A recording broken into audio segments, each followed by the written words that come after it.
ஹஸ்ட்ரோ தமிழ் வியாசா ஸ்ரீயின் வணக்கம்.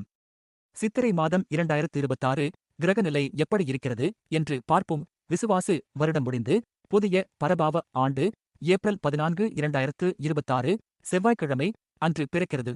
சித்திரை மாதம் 2026 ராசி பலன்களை அறிய கிரகங்களின் நிலை மிக முக்கியம். பெரிய கிரகங்களின் நிலைகளில் இந்த மாதத்தில் பெரிய மாற்றங்கள் இல்லை. அதாவது சனி மீன ராசியில், குரு மிதுன ராசியில், ராகு கும்ப ராசியில், கேது சிம்ம ராசியில் இருப்பார்கள். சித்திரை மாதம் சூரியன் மேஷ ராசிக்கு வந்து உச்சநிலை பெறுகிறார். இது அனைவரும் அறிந்ததே. மற்ற கிரக நிலைகள் என்று பார்த்தால் செவ்வாய் புதன் மீன ராசியிலும் சுக்கிரன் மேஷ ராசியிலும் இருப்பார்கள்.